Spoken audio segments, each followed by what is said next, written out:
Assalamualaikum warahmatullahi wabarakatuh. Kami dari kelompok 2 yang akan menjelaskan materi kedua yang berjudul Kurikulum IPS dan Perkembangannya.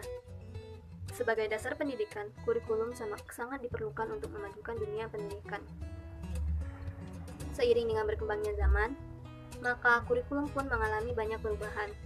Begitupun di Indonesia, telah banyak perubahan kurikulum yang dilakukan. Sehingga sekarang, Indonesia menggunakan kurikulum 2013 untuk menjalankan pendidikannya. Kurikulum 2013 merupakan lanjutan dari pengembangan kurikulum sebelumnya, yang memiliki penyempurnaan pada SKL, isi, proses, dan penilaian. Inti dari kurikulum 2013 ialah adanya upaya penyederhanaan dan tematik integratif.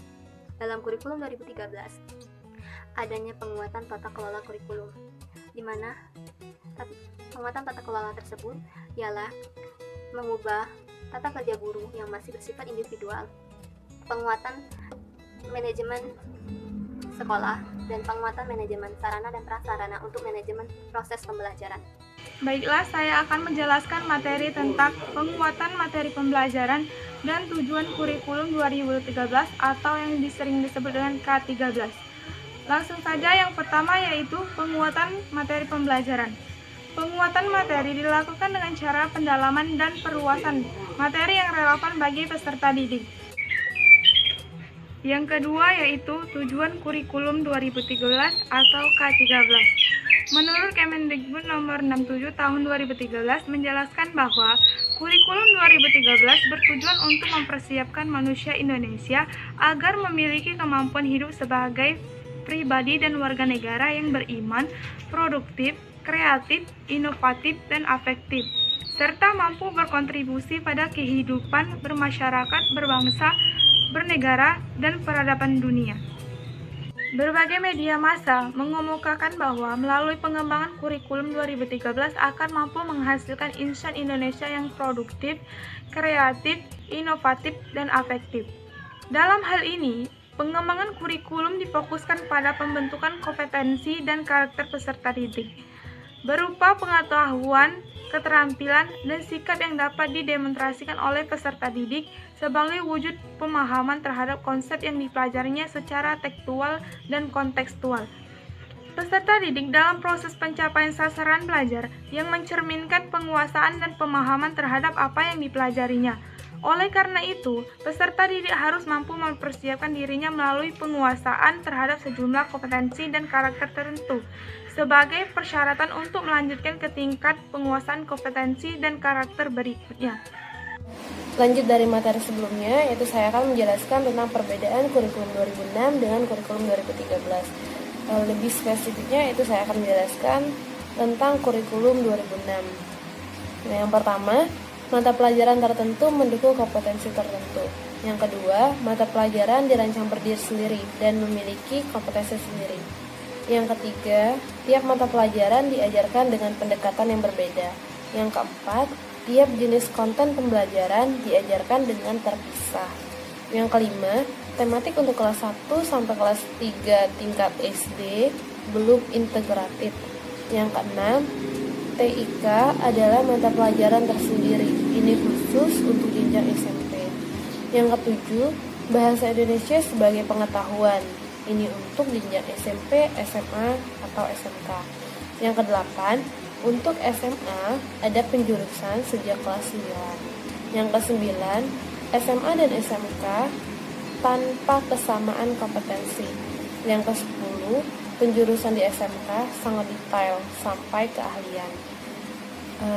Mungkin itu saja perbedaannya dari sisi kurikulum 2006. Baiklah, sebelumnya sudah dijelaskan oleh teman saya mengenai kurikulum 2006.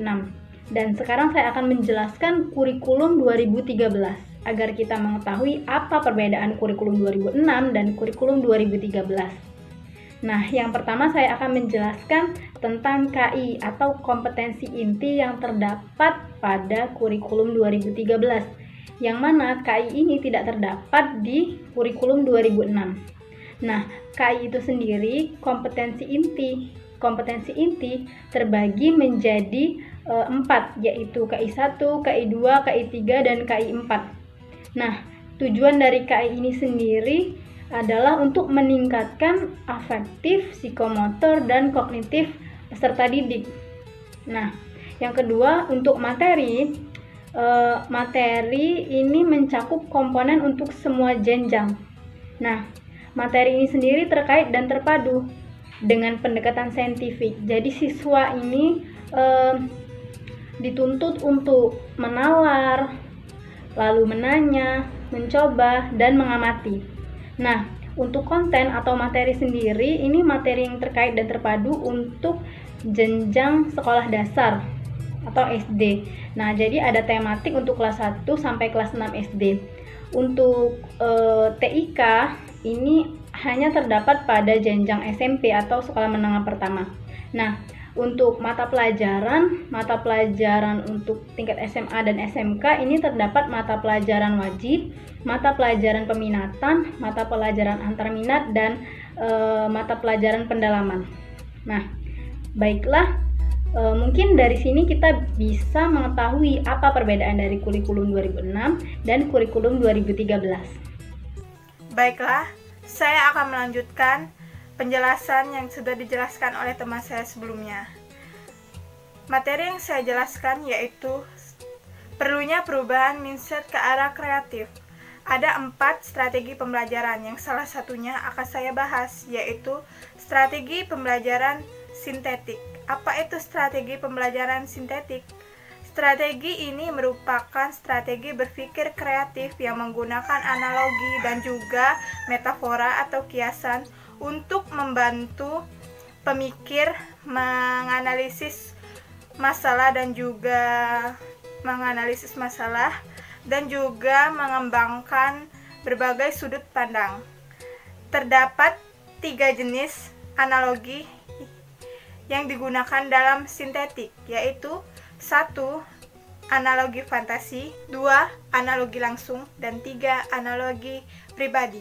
Tetapi yang paling banyak digunakan dalam pembelajaran yaitu analogi fantasi. Kenapa? Dikarenakan siswa dapat mencari pemecahan masalah yang ideal untuk mencari solusi, bahkan yang bersifat unik, tidak lazim namun menarik. Strategi pembelajaran sosiodharma. Sosiodharma menggambarkan secara artistik tentang seluruh proses kehidupan manusia yang merefleksikan hidup dalam pertentangan tokoh, gerakan yang timbul di dalam sosial, baik moral ataupun sosial. Dalam strategi pembelajaran sosiodharma terdapat komponen-komponen kegiatan, yaitu yang pertama, menentukan kegiatan, menentukan topik kajian, menentukan atau memilih peran, pemeran sebagai adegan, dan diskusi atau evaluasi pemeran. Sosiodharma merupakan alat pendidikan yang dimana siswa diharapkan dapat menghayati peran-peran tersebut dan dapat menjadi transfer of learning di dalam pribadi siswa tersebut. Perlunya perubahan mindset guru ke arah kreatif. Salah satunya dengan menggunakan strategi belajar dengan studi ekskursi. Strategi belajar tersebut yaitu adalah suatu prosedur belajar yang memberikan pengalaman langsung tentang fenomena dan kumpulan data yang ada di tempat sebenarnya. Tujuan dari strategi pembelajaran ini yaitu mempelajari objek pembelajaran secara konkret dan juga menggunakan pengalaman sensori peserta didik yang bermanfaat bagi perkembangan fisik dan mentalnya. Selain itu, strategi pembelajaran ini melatih peserta didik untuk menerapkan metodologi riset.